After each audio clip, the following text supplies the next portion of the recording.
I'm sure you've been asked this a million times. What was your first impression of Jocko when you met him? Totally intimidated. Yeah. There was a UFC fighter, Tito Ortiz. Yeah. I remember looking at Jocko and I'm like, it looked like Tito Ortiz as a SEAL. And just like, he was intimidating. He just had the presence about him and kind of looked scary. Obviously, you know Jocko. He's not like that. He's a normal guy. Yeah. I mean, he's an awesome guy. But I remember seeing him just like, what in the hell did I get myself into? I'm going on missions with these guys. The first time I saw him, I remember just being pretty intimidated. Same question with Leif. Leif was, I don't want to, Leif was like just he was a nice guy. And I don't mean it in like, I know there's like these like that has a negative, I don't mean it in a negative way. I mean like Leif was also just like a total stud, but he's like, hey man, he was super engaging, outgoing. He developed a relationship with us. Leif is the reason why our teams work together. And he dispelled the myth of like, I had an idea of what SEALs were, all preconceived. I'd never worked with SEAL. I don't think I even met a SEAL. But I knew SEALs in my own, a bunch of arrogant, cocky.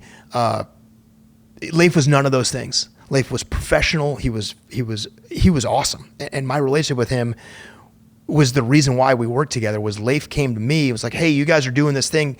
Can you help us with these missions? And he and I ended up becoming really, really close.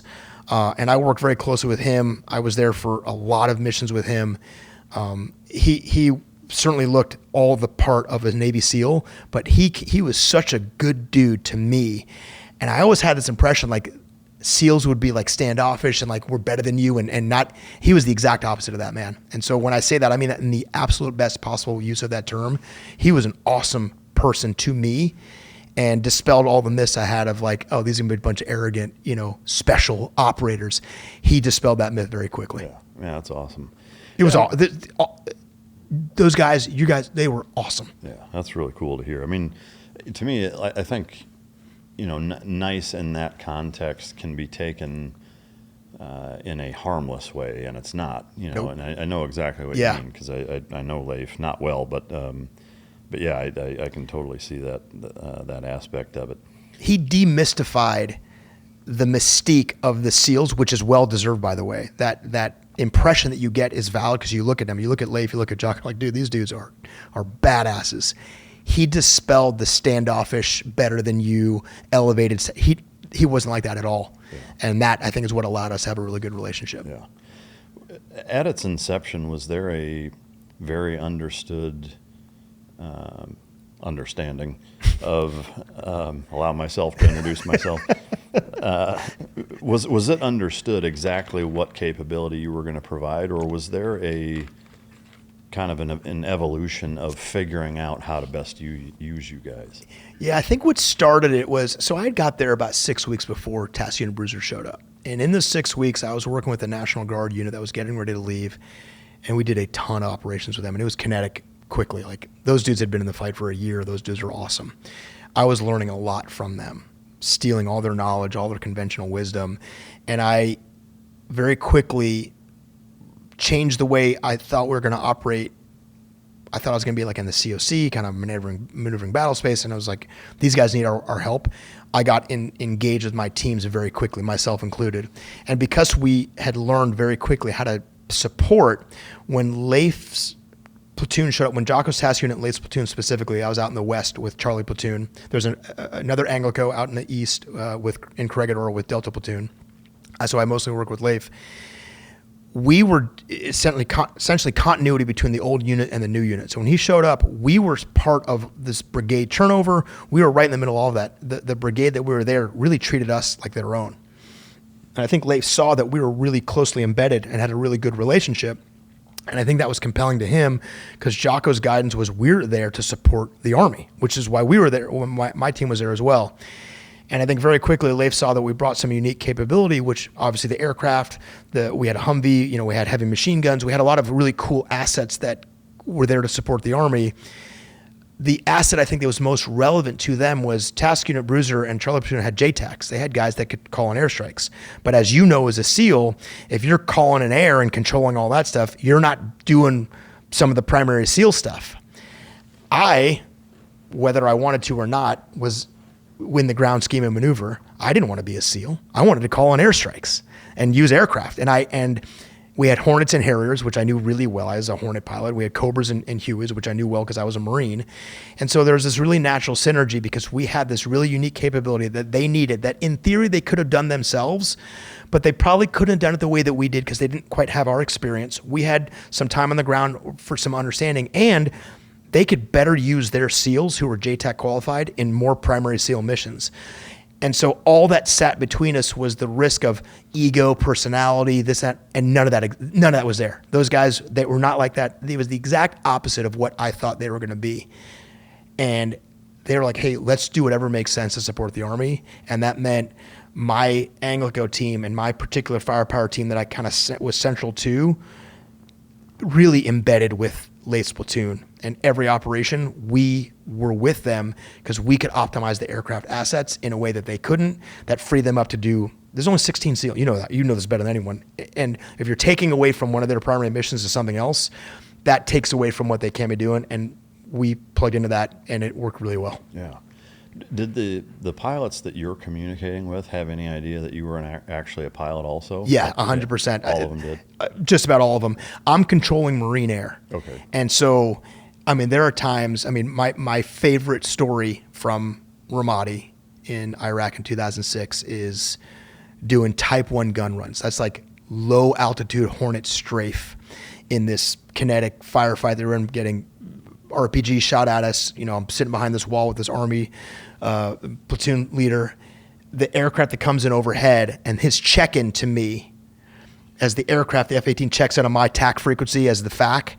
He says, Chip, this is Boo. What do you need? And it was my former OPSO from my previous squadron, who was a good friend of mine, whose call sign was Boo.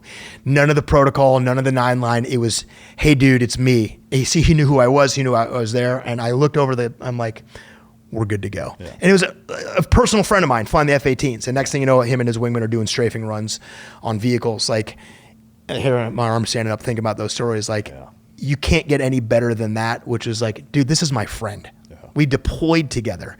We're good to go. And that was awesome. That was badass. The Marine Corps. Every Marine is a rifleman. Like, that's what the Marine Corps believes in. That's what they banked on. That's why I joined the Marine Corps. And I got to live that in Ramadi over and over again. It's an easy assumption to make that having you communicating with pilots is the obvious leg up than a JTAC guy, a SEAL JTAC qualified, communicator. Is there a most obvious advantage that you have knowing exactly what the pilots are dealing with and going through? 100%. And it really, more than anything, is just perspective.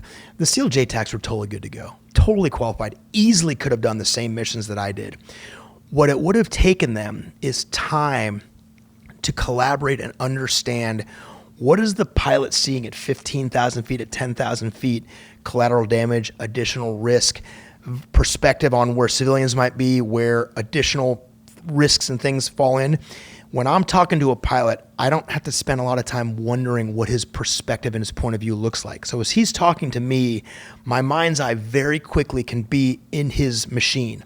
And listen, the world just looks different at 15,000 feet than it does in the ground. I was learning this in the opposite order, right? I had done deployments from the air.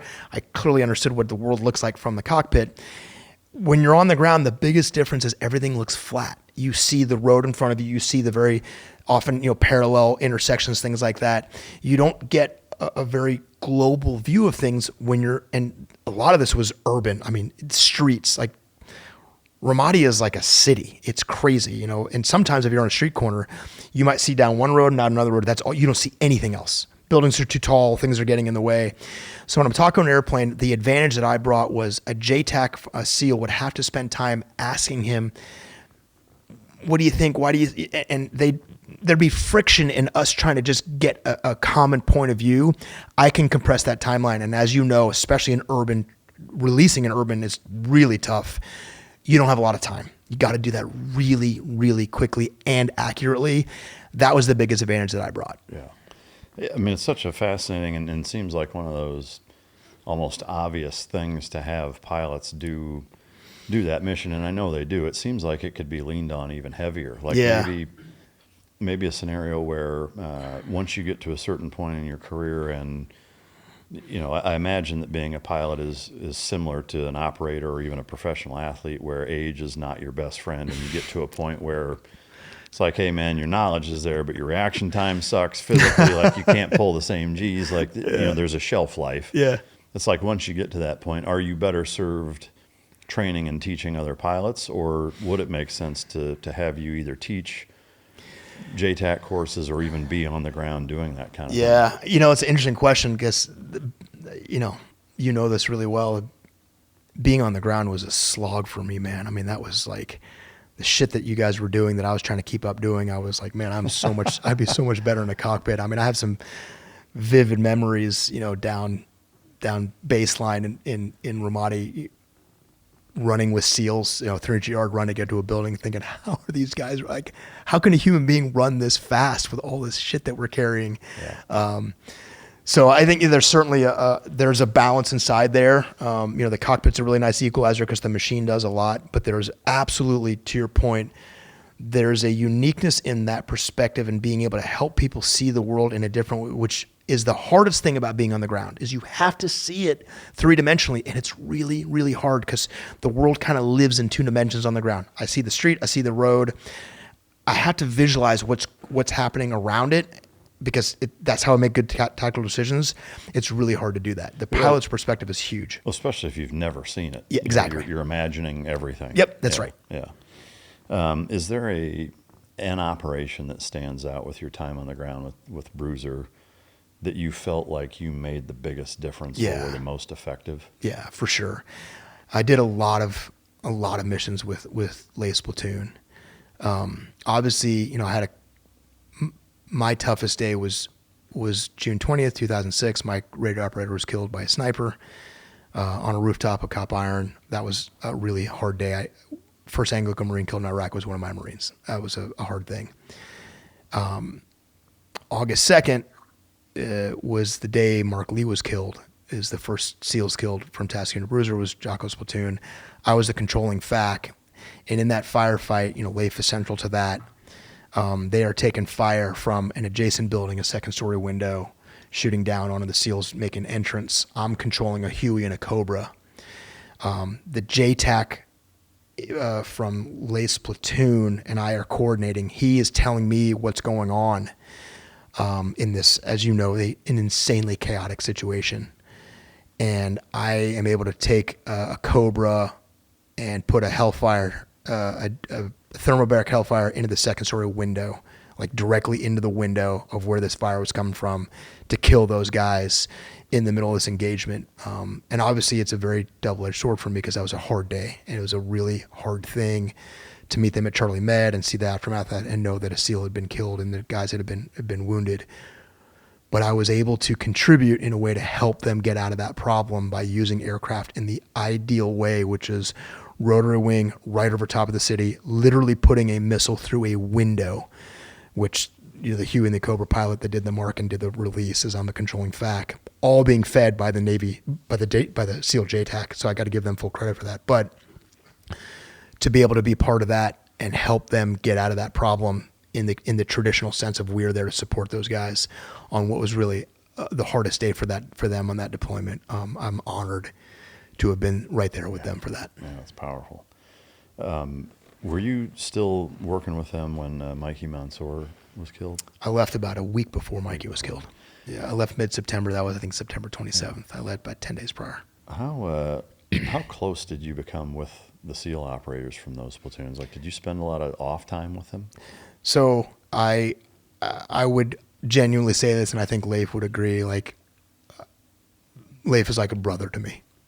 I was closest with him because of his role as the platoon leader, platoon commander, and I was the Anglico team lead. So a lot of the integration, I was literally with Leif, physically with him on all those missions. And it was really interesting for me, and I certainly never understood the magnitude of this, but Leif's lead sniper and point man was Chris Kyle. And so I had this really amazing experience being on rooftops, and a lot of times, and I didn't know who he was, and I didn't know, this is back in 2006, I didn't know what he would end up becoming, and the uniqueness of his life, this incredible thing that he, as a sniper, would say, "Hey, can you come look at this?" And he would always ask me to look down his scope of his rifle, and he would see things, and I would have aircraft, and he and I did a lot of collaborating.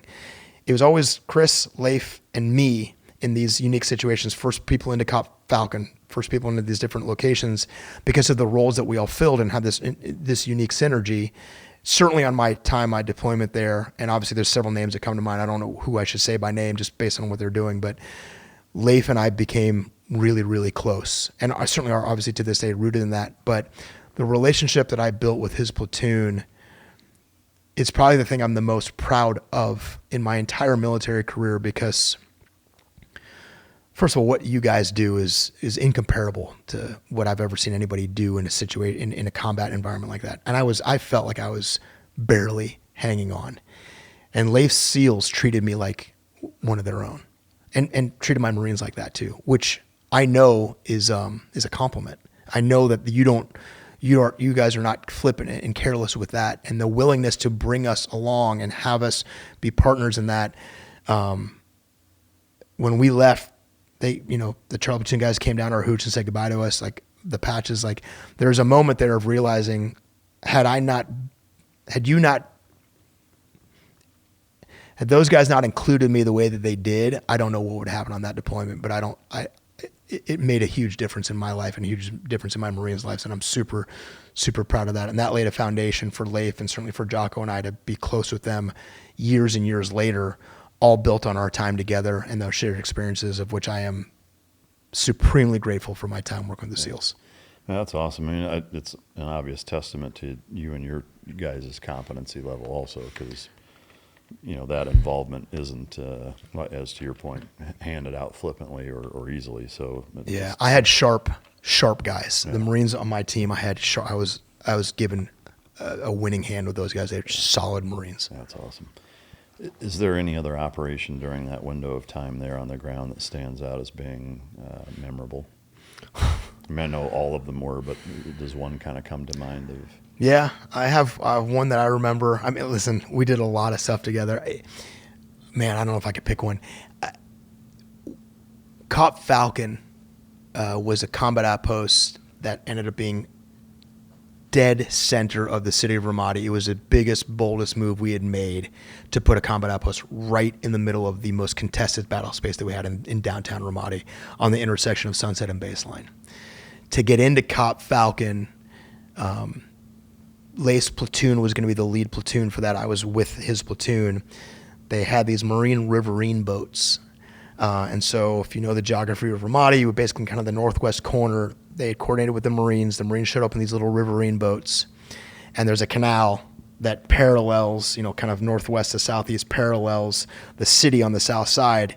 And so Leif SEALs, my Marines, essentially in the middle of the night, quietly board up onto these riverine boats and kind of float down this canal. It was like full moon, like it's out of Vietnam. Like it was a crazy scene. Like we were on these boats, like crystal clear water, super quiet, down at the canal. And so we do this riverine boat insertion, off the boats, move up, across the creek and into the southwest corner there to get into Cop Falcon. First guy over the wall is Chris Kyle. Second guy is Leif Babin. Third guy is Dave Berke. Clear out Cop Falcon, ended up on the roof of Cop Falcon, which started the first day of our operations in South Central Ramadi was Cop Falcon, was this riverine insertion, which was like you want to talk about like, what am I doing here? Like, what in the fuck am I doing here? Dave Berke, F-18 pilot, former Top Gun instructor, we're on these boats, infilling in there. Leif engaged guys on the way in, like, and I'm like over the wall, clearing the building with these guys, and like, just what the fuck is going on? How did I get here? How did I get here, man? A couple days later, there's this really, to me, it's famous. I don't know if it's famous. There's a picture of me and Jocko asleep on the roof of Cop Falcon. Like 48 hours later, somebody snagged a picture. I'm sitting next to him. We're both just like out cold because it's the first time in 2 days we could sleep. But I was on the initial movement to take over this thing that became Cop Falcon. And just sort of on these riverine boats. It was a surreal moment for me as a fighter pilot. Like, dude, how did I get here? But one of the highlights of my time in ground combat.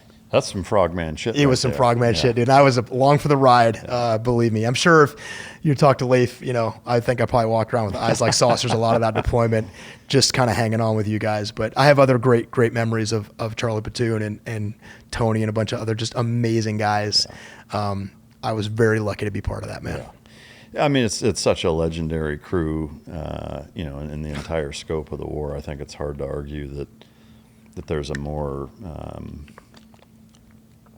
that there's a more synonymous group of guys related to getting it than that task unit at that time in that location. I mean, there's a lot of SEAL platoons that did a lot of good stuff, but there's just so many stories, and it's the converging of so many other intangibles and factors within the entire Iraq campaign that all kind of converged at the same time to make that such a legendary deployment.